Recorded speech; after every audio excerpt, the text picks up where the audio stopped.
Hello दोस्तों, आज हम लोग पढ़ेंगे क्लास 7 बाल महाभारत का 14 चैप्टर जरासंध। या इस चैप्टर में आपको जरासंध से इंट्रोड्यूस कराया जाएगा कि वो कौन थे। तो आइए शुरू करते हैं। इंद्रप्रस्थ के प्रतापी पांडव न्यायपूर्वक प्रजा पालन कर रहे थे।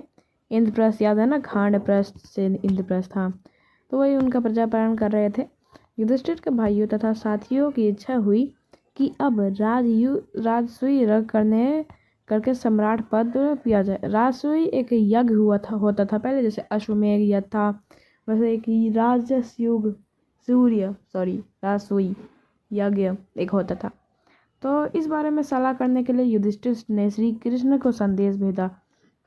जब श्री कृष्ण को मालूम हुआ कि युधिष्ठिर उनसे मिलना चाहते हैं, तो तत्काल ही वो द्वारका से चल पड़े और इंद्रप्रस्थ पहुंचे। तो श्री कृष्ण से उन्हें सलाह चाहिए थी, तो इसीलिए श्री कृष्ण चल दिए वहीं से तुरंत ही।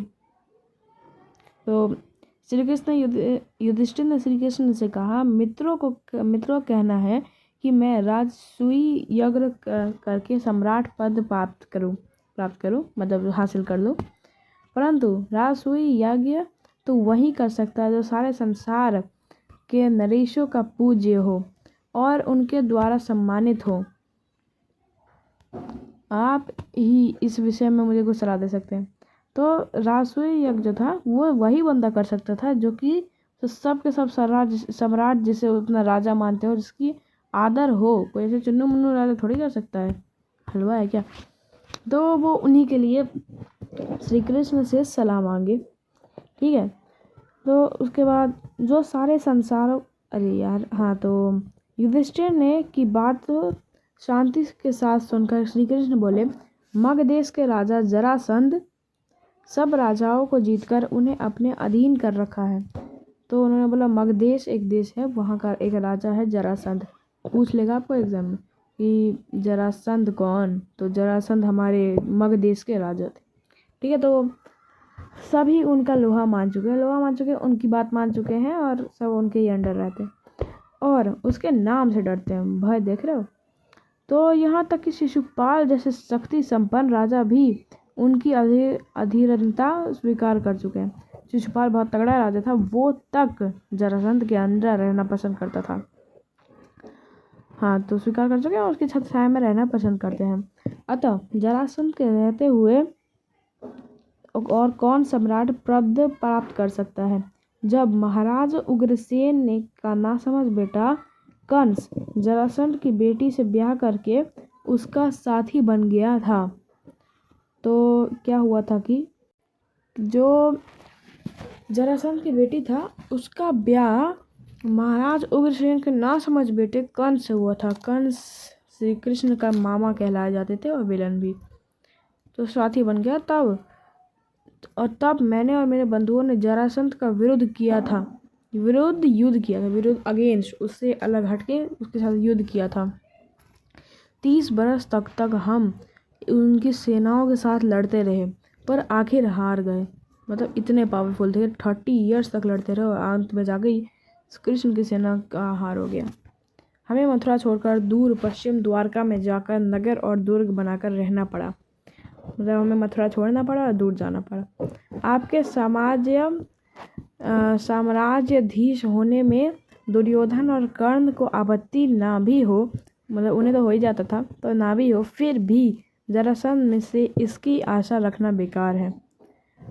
तो समझ लीजिए, तो आशा रखना बेकार है।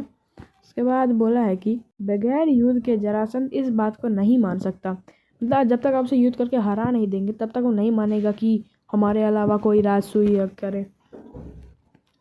तो उसने जो रोजे महाराजे बंदीगृह में डाल रखे थे, किसी ना किसी उपाय से पहले उनसे छुड़ाना होगा। जो राजे उनके अंदर हैं, बंदीगृह में डाले थे, उन्हें तो पहले छुड़ाना पड़ेगा। अब ये हो जाएगा तभी राजसूय यज्ञ करना आपके लिए साध्य होगा, अच्छा होगा। राजा युधिष्ठिर बोले, आपका कहना बिल्कुल सही है। इस विशाल संसार में कितने ही राजाओं के लिए जगह है, कितने ही नरेश अपने अपने राज्य का शासन करते हुए इसमें संतुष्ट रह सकते हैं।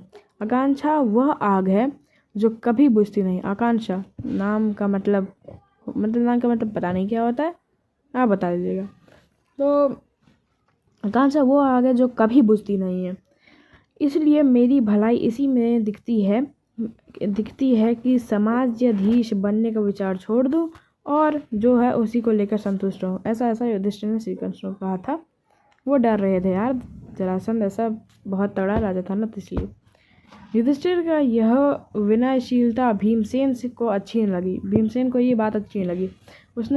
उसने कहा, श्री कृष्ण की नीति कुशलता, मेरा शारीरिक बल और अर्जुन के शौर्य एक साथ मिल जाने पर कौन सा ऐसा काम है जो कर नहीं सकते।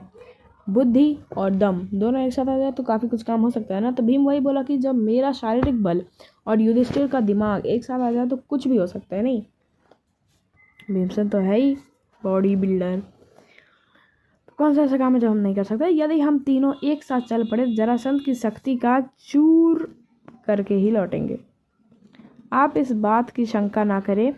यह सुनकर श्री कृष्ण ने कहा, यदि भीम और अर्जुन सहमत हो तभी हम दोनों को एक साथ जाकर उस अन्याय की जेल में पड़े हुए निर्दोष राजा को छुड़ा सकेंगे। अगर ये अर्जुन लोग भी सहमत हो तभी हम लोग जाकर के उन बेकसूर राजाओं को छुड़ा सकेंगे। परंतु युधिष्ठिर को यह बात ना जची। उन्होंने कहा, मैं तो कहूँगा कि जिस कार में प्राणों पर बन आने की संभावना हो उस विचार तक को छोड़ देना अच्छा है। युधिष्ठिर आगे के सोचे, वो बोले इस पे हमारी जान पे बन आ सकती है। तो जरासंध बहुत खतरनाक राजा था, वो मार भी सकता था इन लोगों को, तो इसलिए उन्हें पसंद नहीं आया। तो फिर आगे लिखा है कि यह सुनकर वीर अर्जुन बोल उठा, यदि हम यशस्वी भरत वंश के संतान होकर भी कोई साहस का काम ना कर सके तो धिक्कार है हमें और हमारे जीवन को। धिक्कार मतलब अपने आप को कोसते हैं, धिक्कार जानते ही हैं। तो हमारे और हमारे जीवन को एक सेकंड तो कुछ नहीं था। तो जिस काम को करने की हमें समर्थ है सामर्थ्य है, भाई युधिष्ठिर क्यों समझते हैं कि हम उसे ना कर पाएंगे। युधिष्ठिर को थोड़ा सा डर के आगे के सोचते, तो बुद्धिमान थे, सोचेंगे तो हम उसे क्यों ना कर पाएंगे। श्री कृष्ण अर्जुन की इन बातों से मुग्ध हो गए, बोले, धन्य हो अर्जुन, कुंती के लाल। अर्जुन से मुझे यही आशा थी। जब जरासंध के साथ युद्ध करने का निश्चय हो गया है तो श्री कृष्ण और पांडव ने अपनी योजना बनाई। श्री कृष्ण भीमसेन और अर्जुन के वलकल पहन लिए, वलकल मतलब आर्मर कह सकते हैं, आर्मर पहन लिए।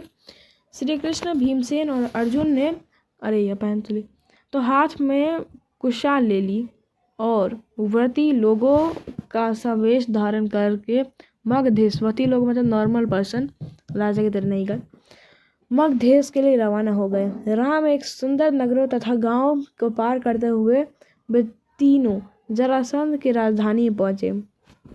तो तीनों जरासंध की राजधानी पहुंच गए। जरासंध ने कुलीन अतिथि समझकर उनका बड़ा आदर के साथ स्वागत किया। जरासंध के स्वागत का भीम और अर्जुन ने कोई जवाब नहीं दिया। वे दोनों मौन रहे। इस पर श्री कृष्ण बोले, मेरे दोनों साथियों ने मौन व्रत रखा हुआ है। तो जब जरासंध ने उनका स्वागत किया, बंदा सही था ना इसलिए, पर खतरनाक था। तो जब उन्होंने स्वागत किया तो भीम अर्जुन कुछ नहीं बोले।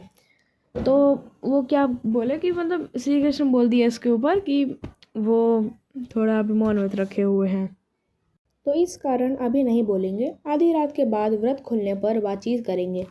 तो उन्होंने बोला वो मौन में है तो अभी वो नहीं बोलेंगे, आधी रात के बाद जब उनका व्रत खुल जाएगा तब वो बोलेंगे। तो उसके बाद जरासंध ने इसी बात पर विश्वास कर लिया और वह तीनों मेहमानों को यज्ञशाला में ठहराकर उन्हें वहीं रोककर महल में चला गया। कोई भी ब्राह्मण अतिथि जरासंध के यहाँ आता तो उनकी अच्छी तरह सुविधा के अनुसार बातें करना व उनका सत्कार करना जरासंध का नियम था। तो मतलब कोई भी अतिथि अगर वहाँ आता था तो उसका जरासंध अच्छा खासा स्वागत करता था। मतलब उन्हें ऐसा नहीं सोचते थे कि ऐसे भगा दे, ऐसा नहीं करते थे, तो क्योंकि वहाँ का नियम ही यही था। हाँ, तो उसके बाद तो तो पढ़ लिया ना। तो इसके अनुसार आधी रात के बाद जरासंध अतिथियों से मिलने गया। लेकिन अतिथियों का रंग ढंग देखकर मगध नरेश के मन में कुछ शंका हुई। मगध नरेश जरासंध को बोला जा रहा है, तो उसके मन में कुछ शंका हुई।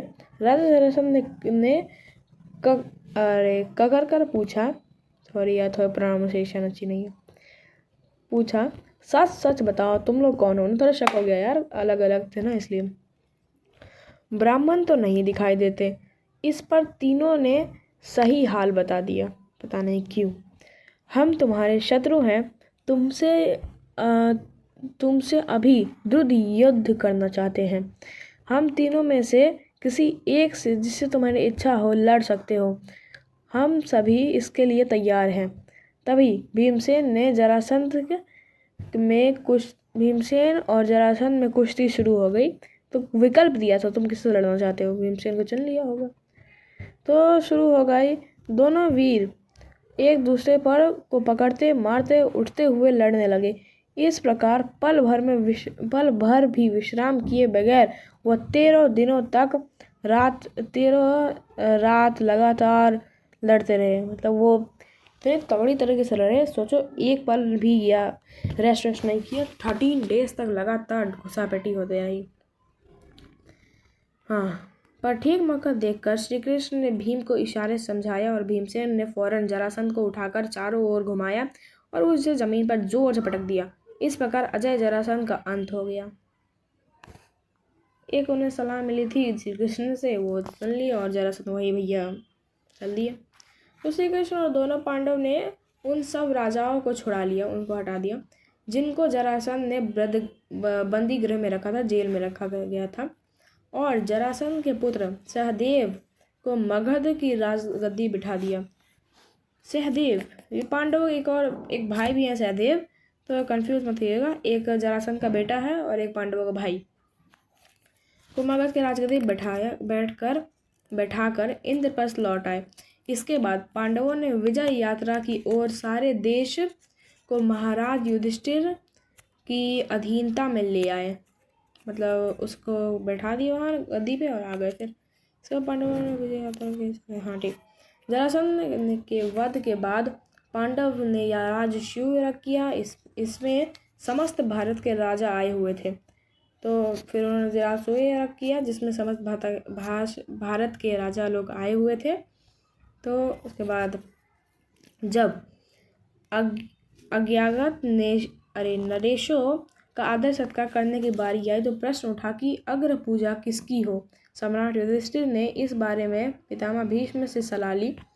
वृद्ध भीष्म ने कहा, बूढ़े भीष्म ने कहा कि द्वारकाधीश कृष्ण की पूजा पहले की जाए, पहले उनकी पूजा की जाए। युधिष्ठिर को भी यह बात पसंद आई। उन्होंने सहदेव को आज्ञा दी कि वह श्री कृष्ण का पूजन करे। सहदेव को आज्ञा दी।